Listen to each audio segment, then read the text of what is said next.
আপনারা শুনছেন the dark horse's. আজকের গল্প সুষমা মণ্ডলের লেখা রুদালি। আপনাদের সঙ্গে রয়েছি আমি অমিত। আমি ইন্দ্রাণী। অন্তিম পর্ব।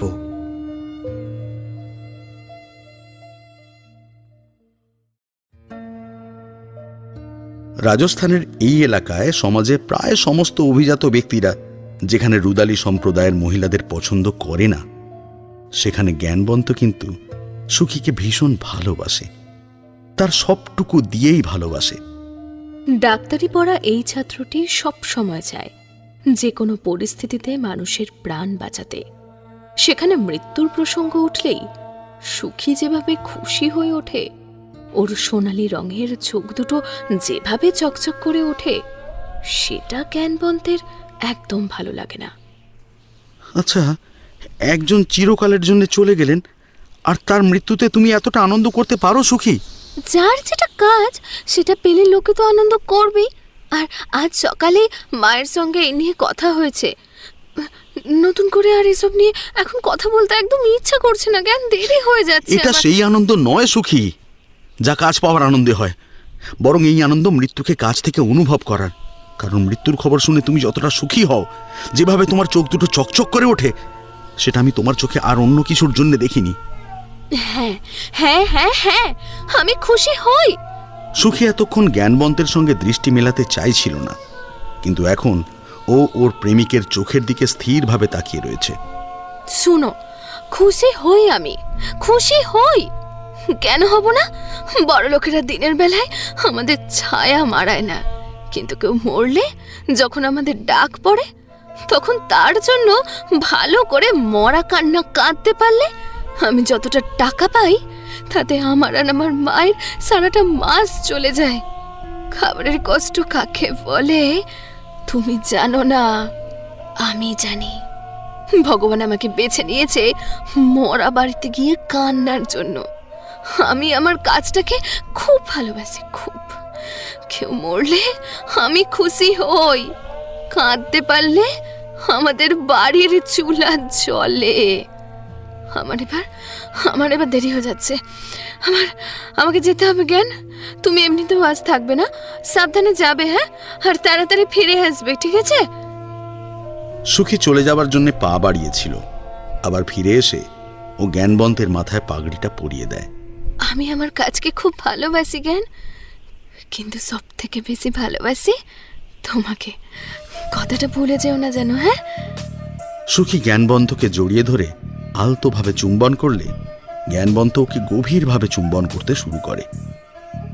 প্রেমিকার স্পর্শে ওর হৃদয়ে শান্তির পরশ ছড়িয়ে পড়লেও মনের মধ্যে কেমন যেন একটা অদ্ভুত অনুভূতি হতে থাকে।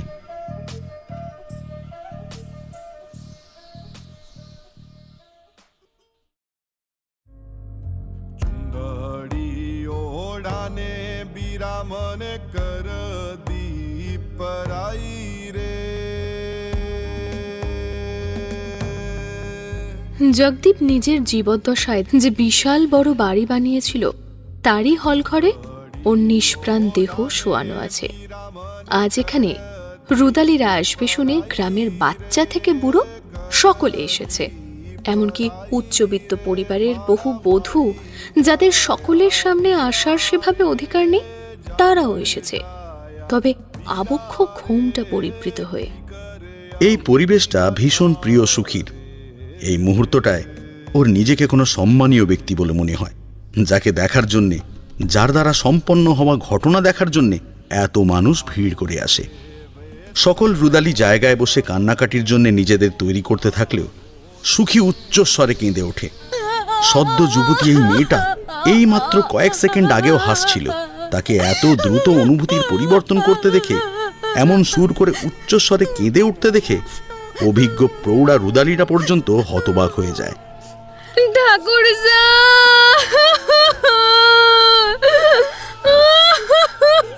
কোথায় চলে গেলে আপনি? ঠাকুর কোথায় আমাদের অনাথ করে চলে গেলেন? এরপর আমাদের কি হবে? আমাদের কে দেখবে? কেমন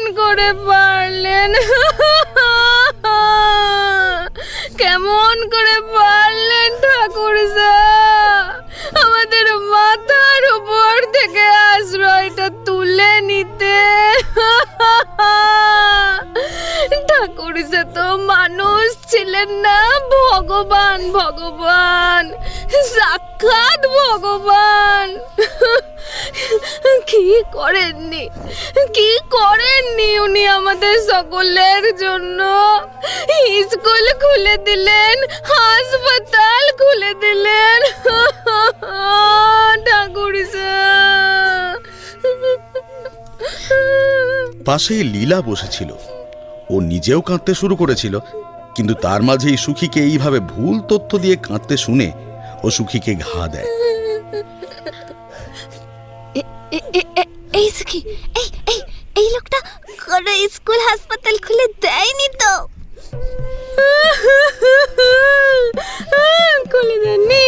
খুলে দেননি তো কি হয়েছে? খুলে দেওয়ার কথা তো ভেবেছিলেন। স্কুল হাসপাতাল খুলে কি আর চারটিখানি কথা রে যে চাইলেই পারা যায়? কিন্তু উনি ভেবে তো ছিলেন এই ভাবনাটাই বা কম কিসের? সবাই কি আর এক জীবনে সব পারে রে, নাকি পারা সম্ভব? আর স্কুল হাসপাতালটাই কি শেষ কথা রে? আমাদের ওই গরম জায়গায় আমাদের ওই পুকুর ঘাট করে দিল, কত মানুষের প্রাণ বাঁচালেন উনি।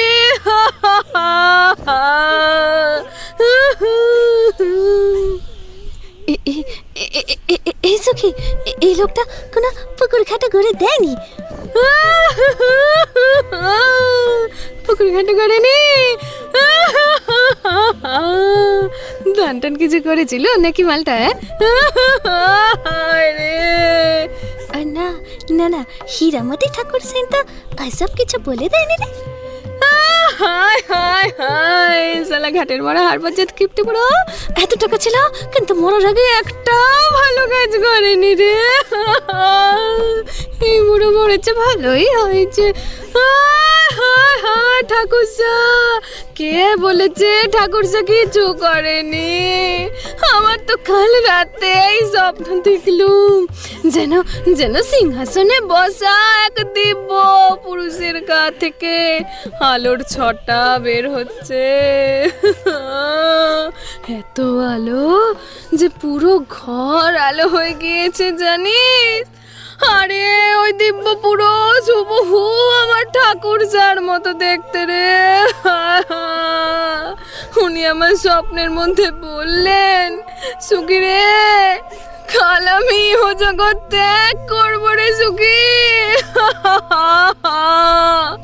আমার এই মনুষ্য শরীরের জন্য আমি আসলে ঠিক কে সেটাই বুঝতে পারলাম না রে। আর যখন আমার মনুষ্য শরীর থেকে মুক্ত হওয়ার সময় হয়ে গিয়েছে, তখন আমি নিজেকে চিনতে পারছি। আরে সুখী, আমার খুব ইচ্ছা ছিল রে একটা স্কুল, হাসপাতাল, দুটো পুকুর ঘাট খোলার, কিন্তু এই তুচ্ছ মনুষ্য শরীরের জন্য আর কিছুই করে উঠতে পারিনি। এমনকি আমি এখন যে তোকে কথাগুলো বলছি সেগুলো তোরও মনে থাকবে না, তবে ঠিক যখন সময় আসবে তখন আমার আত্মা তোকে দিয়ে সব কিছু বলিয়ে নেবে রে সুখী।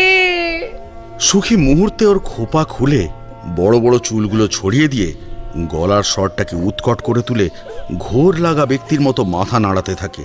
ঠাকুরসা, ঠাকুরসা, ঠাকুরসা, ঠাকুরসা, ঠাকুরসা, আমি জগদীপ রাঠোর বলছি।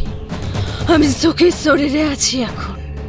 আমি সুখীকে কাল যে স্বপ্ন দেখিয়েছি তা যেন আমার দুই ছেলে টাকা দিয়ে পূরণ করে।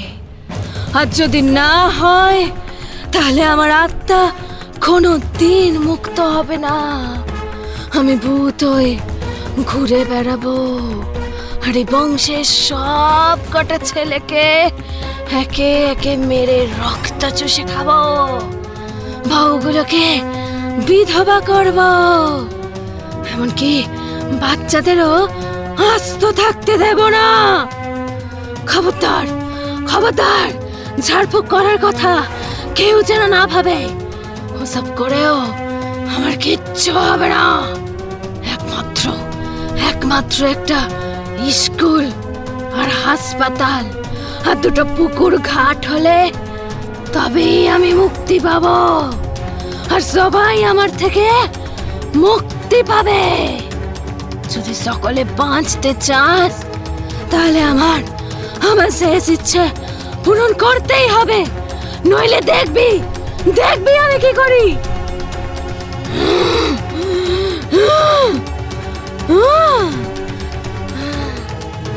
যারা যারা মৃতদেহ দেখতে এসেছিল এবং রুদালিদের কান্না দেখতে এসেছিল, তারা সুখীর এই রূপ দেখে ভয়ে পিছিয়ে গিয়ে হাত জোড় করে ঈশ্বরকে ডাকতে থাকে। কেবল রুদালি সম্প্রদায়ের বাকি সদস্যরা উচ্চস্বরে কাঁদতে থাকে। ওরা ভালো করেই জানে যে সুখী নাটক করছে, একটু পর উঠে ও আবার কাঁদতে থাকবে, তাই ওরা আর কেউ নিজেদের কাজে বিরতি দেয় না। কাজের মাঝে হঠাৎ করে সুখীর করা অভিনয়কে হীরামতি প্রথমে ভালোভাবে নেয়নি। ও ভেবেছিল এই বাড়ি থেকে বের হওয়ার পর সুখীকে অনেক কথা শোনাবে, এমনকি মেয়েটাকে শিক্ষা দিতে পরের বার ওদের জন্য কান্নাকাটি করার যখন ডাক আসবে তখন তাতে ওকে নেবেও না। কিন্তু চিরাচরিত প্রথা অনুযায়ী ওদের বাসি রুটি এবং পেঁয়াজের টুকরো খেতে দেওয়ার বদলে যখন সুখীর শরীরে জগদীপের আত্মা প্রবেশ করেছিল ভেবে ওদের প্রত্যেককে জগদীপের বাড়ির লোকেরা মৃত জগদীপের পছন্দের বিভিন্ন রকম সুস্বাদু পদ রান্না করে খাওয়ার সঙ্গে প্রত্যেকের জন্য একটা করে কালো রঙের শাড়ি উপহার দেয়, তখন হীরামতির রাগ মুহূর্তে উবে যায়।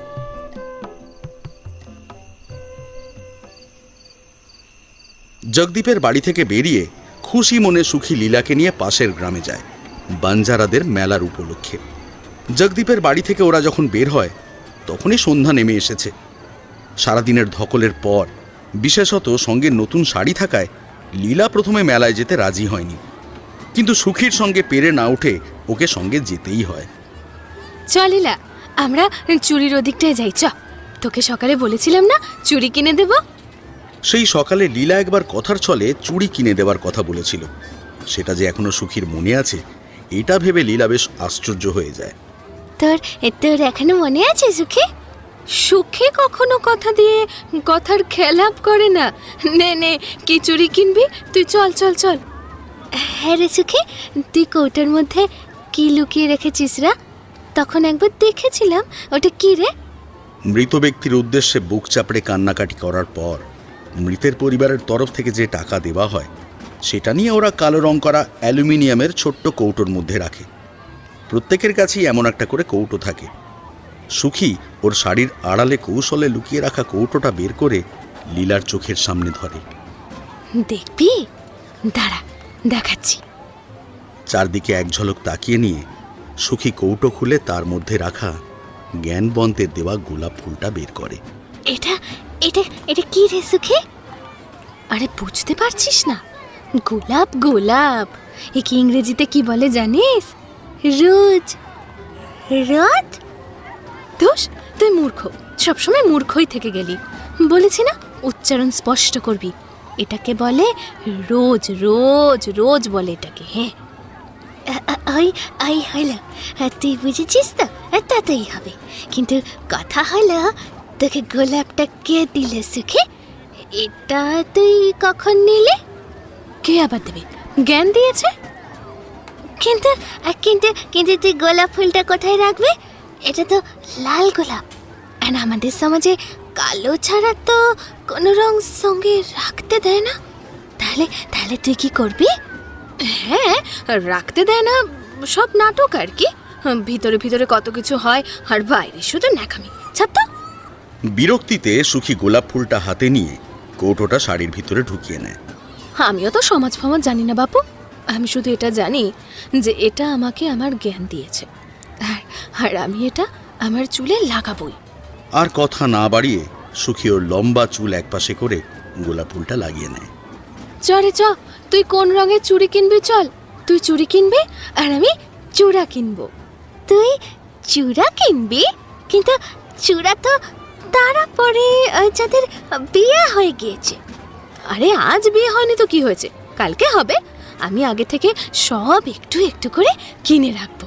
কিন্তু সুখী, আমরা তো রুদালি, আমাদের সমাজে এমনিতে তো বিয়ের মতো কোনো শুভ অনুষ্ঠান হয় না, তার উপর ওরা মালিকসা আর কত বড় লোক, কি করে তোরা?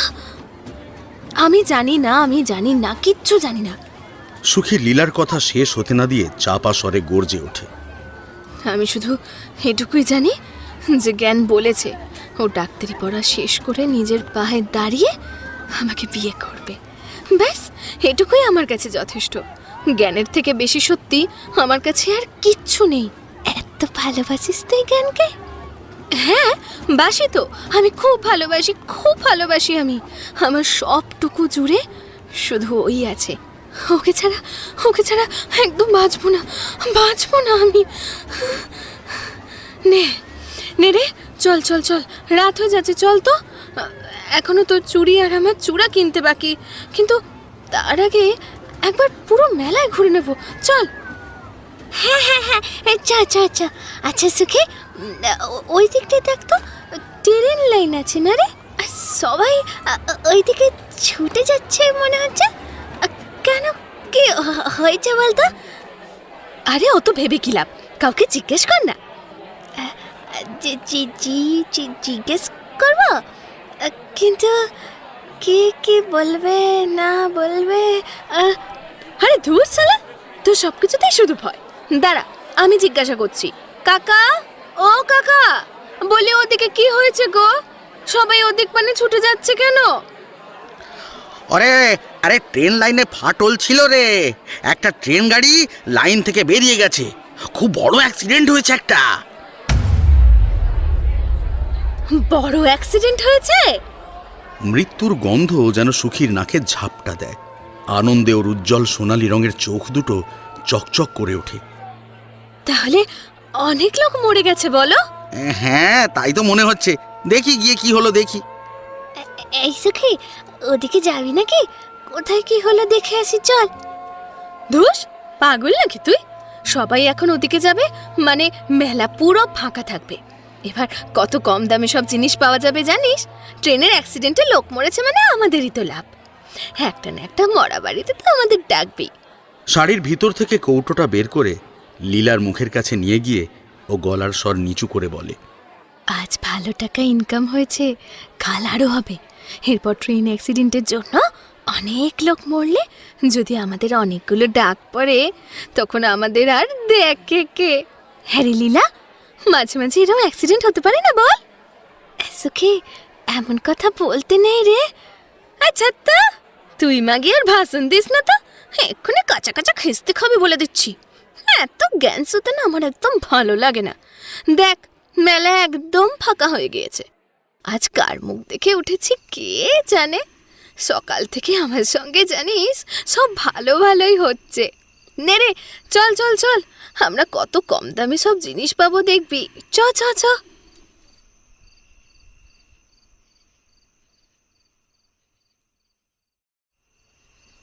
যমুনা একবার ঘরের মধ্যে পায়চারি করছে, একবার ঘরের বাইরে গিয়ে।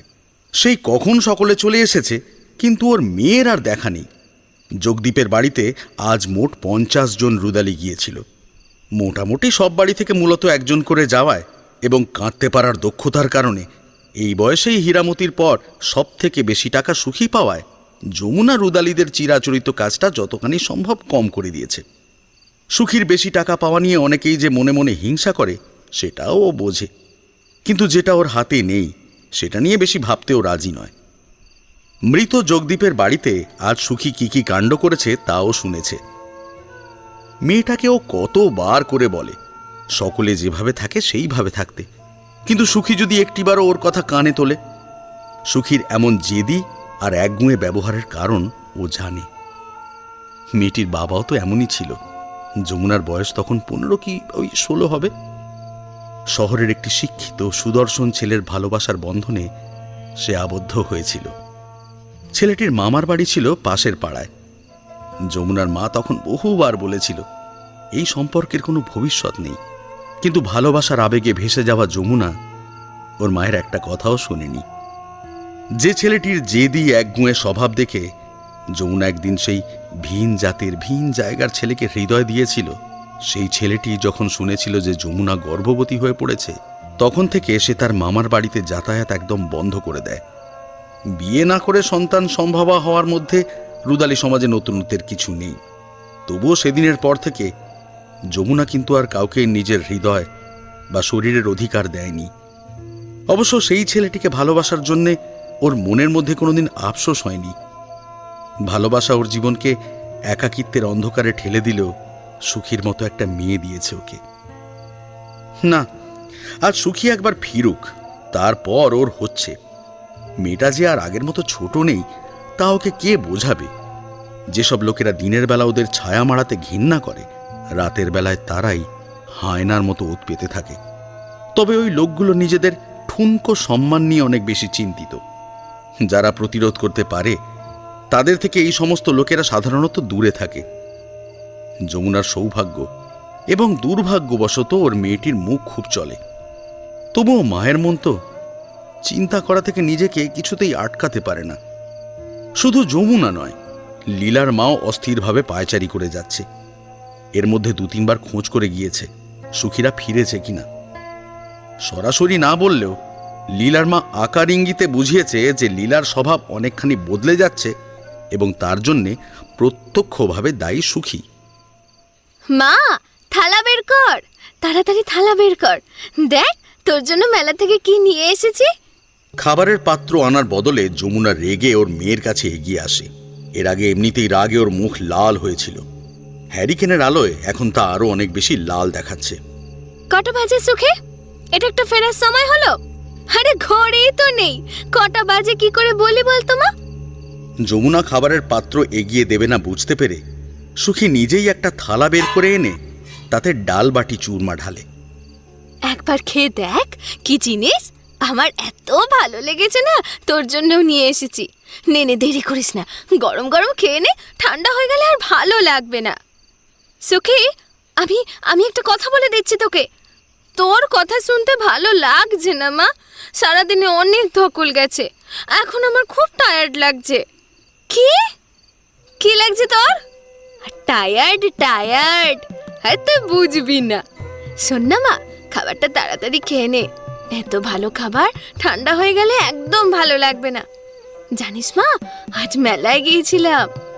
ওখানে ওদিকে শুনলাম একটা ট্রেন গাড়ির অ্যাক্সিডেন্ট হয়েছে। অনেক বড় অ্যাক্সিডেন্ট হলে অনেক লোক মরে যাবে বল। তাহলে আমাদের কাজের জন্য অনেকগুলো ডাক আসতে পারে, তাই না?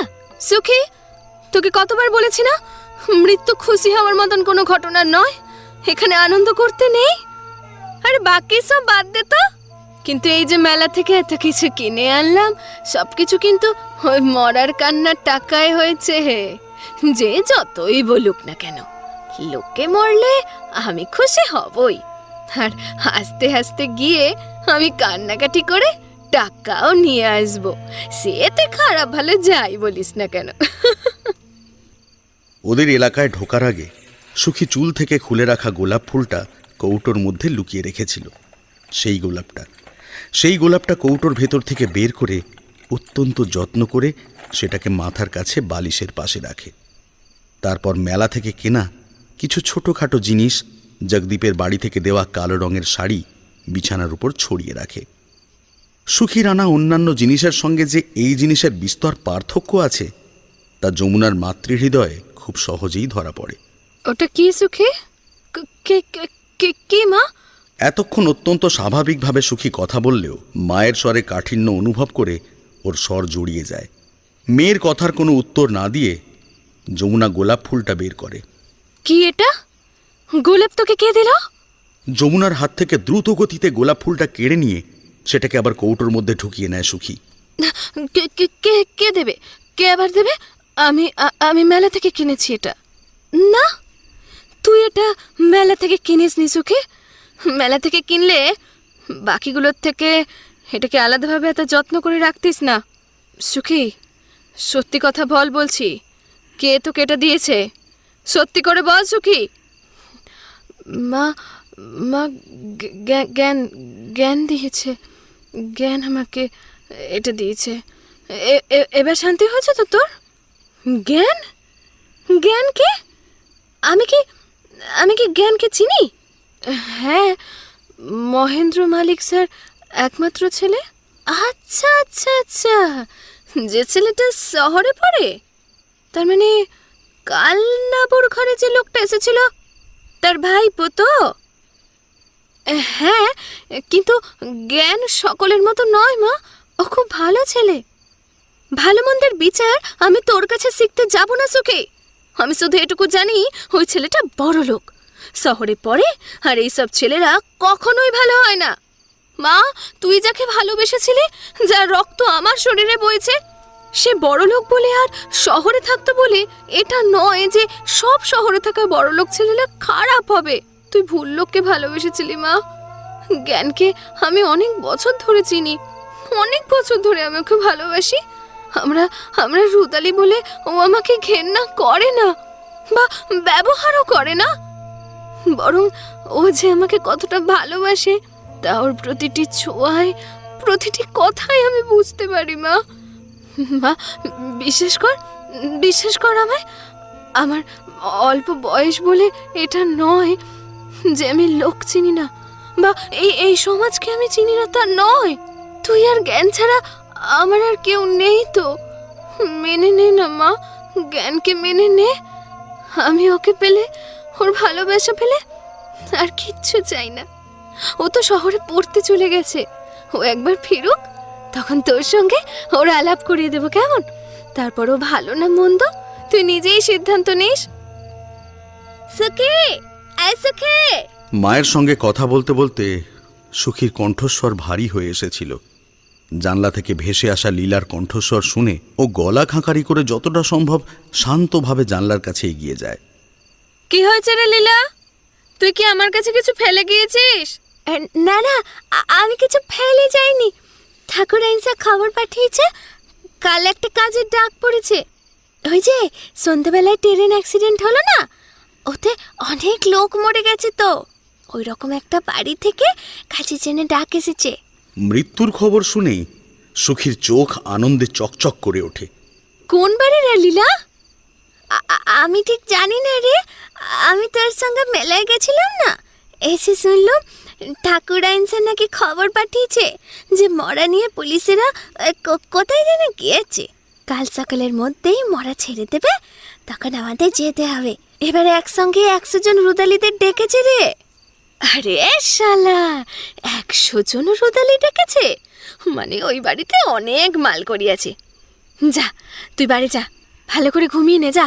আমিও ঘুমিয়ে নি, কাল সকালে আবার অনেক কান্নাকাটি করতে হবে। উফ, অনেক মাল করে আসবে রে সুখে, নিজেকে এখন থেকে তৈরি করে নে। আর মা, 100 জন রুদালি ডেকেছে মানে তোকেও কাল যেতে হবে। তাড়াতাড়ি খাবারটা খেয়ে ঘুমিয়ে পড়। অনেকদিন হয়ে গেল তোর আবার মরা কান্না কাঁদার অভ্যাস নেই। উফ, আজকের দিনটা যে এত ভালো যাবে কে জানতো। বলা যায় না, পরশু হয়তো আরো একটা বাড়ি থেকে ডাক আসতে পারে। আমি হাত মুখ পরিষ্কার করে এসে তাড়াতাড়ি ঘুমিয়ে পড়ি বাবা। মেয়েকে বলে কোনো লাভ হবে না বুঝতে পেরে যমুনা একটা গভীর দীর্ঘশ্বাস ফেলে খাবারের দিকে এগিয়ে যায়। অন্যদিকে আনন্দে সুখী ওদের আঞ্চলিক ভাষায় একটা গান গাইতে গাইতে পরিষ্কার পরিচ্ছন্ন হতে এগিয়ে যায়।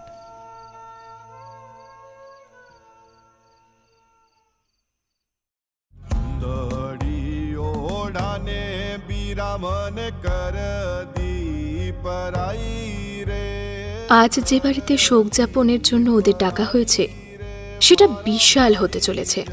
মোট 100 জন রুদালি যাবে ওই বাড়িতে। অশীতিপর কয়েকজন বৃদ্ধা বাদে এই পাড়ার সকলে যাচ্ছে ওই বাড়িতে। অভিজ্ঞ রুদালিরা পর্যন্ত এত বড় আয়োজন বহুদিন দেখেনি। বাইরে অনেক কিছু নিয়ে আলোচনা হলেও সুখী ওইসব কথার মাঝে থাকেই না। অত আলোচনায় থেকে লাভটাই বাকি। ওর মধ্যে একটা চাপা অহংকার আছে যে মৃত্যু বাড়িতে শোক যাপন করার সময় ওর থেকে ভালো আর কেউ কাঁদতে পারে না। এটা ঠিক যে ও সবার থেকে বেশি টাকা পায় না, হীরামতি ওর থেকেও বেশি টাকা পায়। তবে তার কারণ হীরামতির ভালো কাঁদতে পারার দক্ষতা নয়, বরং এই রুদালি সম্প্রদায়ের বর্তমান প্রধান বলে। মৃত ব্যক্তির বাড়িতে গিয়ে সুখী যখন কাঁদে তখন উপস্থিত ব্যক্তিরা সকলকে ছেড়ে ওর দিকেই তাকিয়ে থাকে। মেয়েটির স্বপ্ন দেখে একদিন ও নিজেও এই রুদালি সম্প্রদায়ের প্রধান হবে। তখনও এত টাকা কামাবে যে অন্যেরা ওর দিকে আশ্চর্য হয়ে তাকিয়ে থাকবে। সকলকে লুকিয়ে সুখী অল্প অল্প করে টাকা জমাচ্ছে। ওদের গ্রামে কয়েক বছর আগে একদল বিদেশি পর্যটক এসেছিল ওদের জীবনের ওপর তথ্যচিত্র বানাতে। ওদের মধ্যে এক দম্পতি ছিল, তাদের একই রকম দেখতে আংটি আঙুলে পড়ে থাকতে দেখেছিল ও। তখন থেকেই সুখীর খুব ইচ্ছা ছিল জ্ঞানবন্তের জন্যে এবং ওর জন্যে একই রকম দেখতে একজোড়া আংটি কিনবে। যদিও ওর যা সামর্থ্য তাতে খুব ভালো আংটি কিনতে পারবে না, এবং এটা ও জানে যে জ্ঞানবন্ত ওর কাছ থেকে এমন কোনো দামি উপহার নিতেও চাইবে না। কিন্তু ও ঠিক জ্ঞানবন্তকে কোনো না কোনো উপায়ে বুঝিয়ে দেবে। আর কিছু না হোক, ওর সেরা অস্ত্র কান্নাকাটি তো আছেই। ওকে কাঁদতে দেখলে জ্ঞানবন্ত কিছুতেই সহ্য করতে পারে না। সুখী মৃত মানুষের উদ্দেশ্যে কান্নাকাটি করে রুদালি সম্প্রদায়ের মধ্যে যেভাবে নিজের নাম করেছে এবং গ্রহণযোগ্যতা বাড়াচ্ছে, তাতে হয়তো আর বছর 3 মধ্যেই ও টাকা জমিয়ে দুজনের জন্য একই রকম দেখতে দুটো আংটি কিনে নিতে পারবে।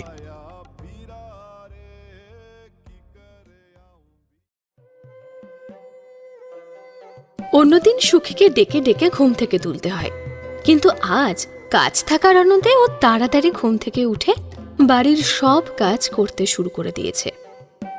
না, আর তো দেরি করলে হবে না। এবার দেরি করলে মৃতের বাড়িতে যেতে অনেক দেরি হয়ে যাবে। স্নান সেরে কালো শাড়ি, কালো অলংকার পরে তৈরি হয়ে সুখী ওদের ঘরে রাখা ছোট ভাঙা আয়নায় নিজের প্রতিবিম্ব দেখে খুশি মনে সকলের সঙ্গে মৃতের বাড়িতে যাওয়ার জন্য প্রস্তুতি নিচ্ছিল। এমন সময় আয়নার পাশে রাখা ওর প্রেমিকের দেওয়া গোলাপ ফুলটা দেখে ও সেটা হাতে তুলে নেয়। সঙ্গে কোনো রঙিন জিনিস রাখার অধিকার না থাকায় ও ছোট কৌটোটার মধ্যেই গোলাপ ফুলটা ভরে নেয়। মৃত ব্যক্তির বাড়ি থেকে ওদের জন্য টাকা এবং খাবার হিসেবে বাসি রুটি ও পেঁয়াজ দেয়। অধিকাংশ ক্ষেত্রে খাবার খেয়ে নিলেও একটা টাকাও যাতে হাত থেকে পড়ে না যায়, তাই সব রুদালিরা সঙ্গে করে এই কৌটোটা রাখতে ভোলে না। এই সুখী, কি রে তোর হলো? হ্যাঁ রে লীলা, যাচ্ছি। কত লোক আজ আমাদের দেখতে আসবে, আর এরা একটু তৈরি হতেও দেবে না। চ দেখবি আজ পুরো জমে যাবে। ভাঙা আয়নায় আর একবার নিজের আনন্দে উচ্ছল চোখ মুখের প্রতিবিম্ব দেখে কৌটোটা শাড়ির আড়ালে কৌশলে লুকিয়ে নিয়ে সুখী খুশি মনে বাইরে বেরিয়ে যায়।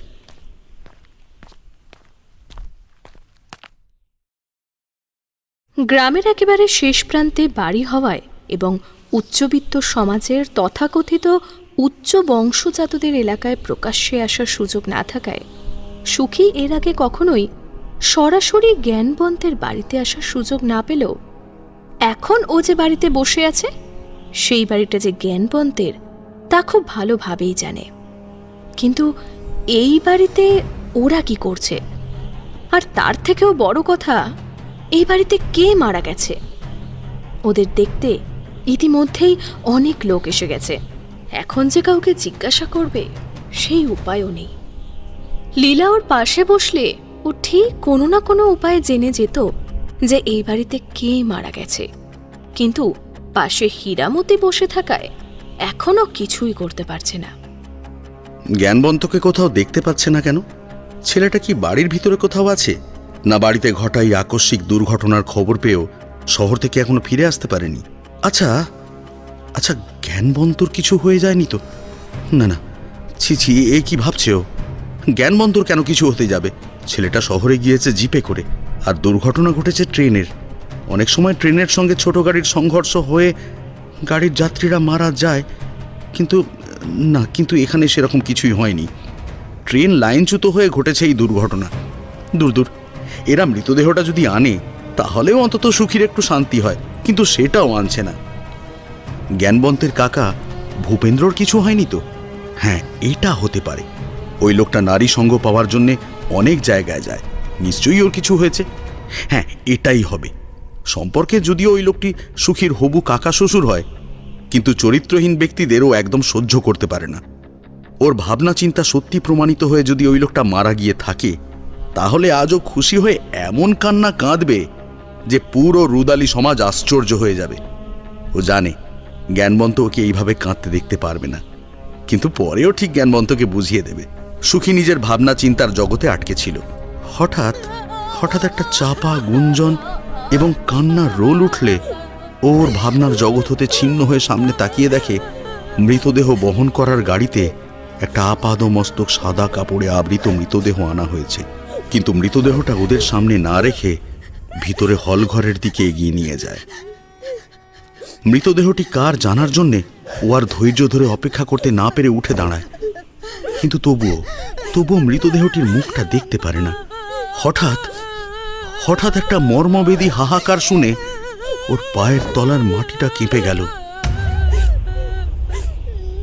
ও দাঁড়িয়ে থাকার ক্ষমতা হারিয়ে ফেলে ধপ করে বসে পড়ে। জ্ঞান রে, তুই তোর মাকে ছেড়ে কোথায় চলে গেলি? জ্ঞান, কেন কেন তুই এভাবে তোর মাকে ছেড়ে চলে গেলি?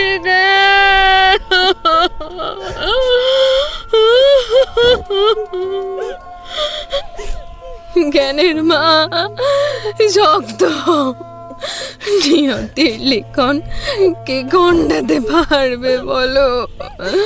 নইলে যে ছেলে সবসময় জিপে করে শহরে যায়, কেন বন্ধুর সঙ্গে একসাথে যাবে বলে ট্রেনে করে যেতে গেল?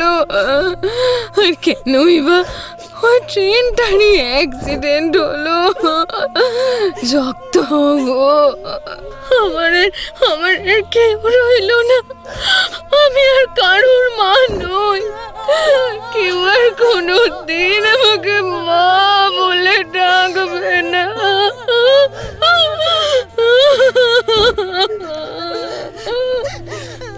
পাশে এতজন রুদালি তীব্রভাবে বুক চাপড়ে কাঁদছে। এত লোক ওদের দেখতে এসেছে। বাড়ির ভিতর থেকে চাপা কান্নার শব্দ ভেসে আসছে, কিন্তু আশ্চর্যজনকভাবে সুখীর চারপাশটা যেন একেবারে নিস্তরঙ্গ হয়ে গেছে। ও আর কিচ্ছু দেখতে পাচ্ছে না, শুনতে পাচ্ছে না। শুধু ওর চোখের সামনে ভেসে উঠছে জ্ঞানবন্তের হাস্যোজ্জ্বল মুখ এবং ওর অভাগী মায়ের হাহাকার। যেই সুখীর সোনালী চোখ দুটো মৃত্যুর খবর শুনে উজ্জ্বল হয়ে ওঠে, এত অল্প বয়স হওয়া সত্ত্বেও যে সুখীর কান্নাকাটি করার দক্ষতার জন্য ওর পরিচিতি বেড়েছে, সেই সুখীর চোখ দুটোই ওর প্রিয়তম মানুষটির মৃত্যুর খবর শুনে আজ মরুভূমির মতো শুকিয়ে গিয়েছে। ওর মুখ থেকে একটাও শব্দ বের হচ্ছে না। ও শাড়ির ভিতর থেকে কৌটো বের করে নিষ্পলকে ওই কৌটোর দিকে এক দৃষ্টে তাকিয়ে থাকতে থাকতে কৌটো খুলে গোলাপের ডাঁটি মুঠোর মধ্যে শক্ত করে চেপে ধরে শরীরের সমস্ত শক্তি একত্রিত করে উঠে দাঁড়ায়। সুখী, এই সুখী, কোথায় যাচ্ছিস তুই? কোথায় যাচ্ছিস? কান্নায় গলা জড়িয়ে যাওয়ায় লীলার কণ্ঠস্বর সুখী শুনতে পাচ্ছে না। ও বাহ্যিক কোনো কিছুই বুঝতে পারছে না। কেবল বিভোরের মতো ওর জ্ঞানবন্তের নিথর শরীরের দিকে এগিয়ে যাচ্ছে। লীলা, আটকাস না রে, সুখীকে আটকাস না। ওকে যেতে দে, ওকে যেতে দে। যমুনার কথার প্রত্যুত্তরে লীলা কি বলবে কিছু বুঝতে পারে না। মেয়ের মতোই যমুনার চোখ থেকেও আজ কেউ সমস্ত জল শুষে নিয়েছে। লীলা একবার যমুনার দিকে তাকাচ্ছে, আর একবার হলঘরের দিকে এগিয়ে চলা সুখীর দিকে। একজন অস্পৃশ্য অন্তর্য শ্রেণীর নারীকে অভিজাত উচ্চ বংশজাত ব্যক্তির অন্দরমহলের দিকে এগিয়ে যেতে দেখে সকলে রেড়ে করে উঠলেও ছোঁয়াছুঁয়ির ভয়ে কেউ ওকে স্পর্শ করতে পারে না। বরং ওকে দেখে সকলে ঘৃণায় পিছনে সরে যায়। এই মাগি, যা এখান থেকে যা। তোর সাহস হয় কেমন করে এই বাড়ির ভেতরে ঢোকার? বেরিয়ে যা এখান থেকে, বেরিয়ে যা। কারোর কথার কোনো উত্তর না দিয়ে সুখী মেঝেতে বসে জ্ঞানবন্তের বুকের উপর গোলাপটা ভীষণ যত্ন করে রেখে ওর মৃত প্রেমিকের বুজে থাকা ফুলে যাওয়া নিথর চোখের দিকে নিষ্পলকে তাকিয়ে থাকে। জ্ঞানবন্তের মৃত শরীরের উপর ঢেকে রাখা অজস্র দামি সাদা ফুলের উপর এই বাসি গোলাপটি যেন সুখীর ভালোবাসার মতোই অব্যক্ত যন্ত্রণায় নীরব নিবেদনের সাক্ষী দিচ্ছে। যে মেয়েটিকে এর আগে কোনো দিন দেখেনি, মৃত ছেলের পাশে তাকে এইভাবে বসে থাকতে দেখে জ্ঞানবন্তের মা নিরালিও আস্তে আস্তে মেঝেতে সুখীর পাশে এসে বসে। সমাজের উচ্চবিত্ত অভিজাত বংশোদ্ভূত এক নারী এবং অন্তজ অস্পৃশ্য শ্রেণীর এক নারী পাশাপাশি বসে শূন্য দৃষ্টিতে তাকিয়ে রয়েছে ওদের সব থেকে প্রিয় মানুষটির দিকে। বেশ কিছুক্ষণ পর নিরালি ওর মৃত ছেলের কপালে চুম্বন করে সুখীর মাথায় সস্নেহে হাত বুলিয়ে দিয়ে কাঁপতে থাকা হাতে আস্তে আস্তে গোলাপ ফুলটা মৃত ছেলের বুকের উপর থেকে তুলে পৃথিবীর সবচেয়ে দামি সম্পদের মতো ভীষণ আলতোভাবে নিজের মুঠোর মধ্যে ভরে নেয়। ওগো পিরিতি কাঠালে রাঠা, ওগো পিরিতি কাঠালে রাঠা, ও আঠা লাগলে পরে ছাড়ে না, ও আঠা লাগলে পরে ছাড়ে না, গোলে মালে পিরিত কইরো না।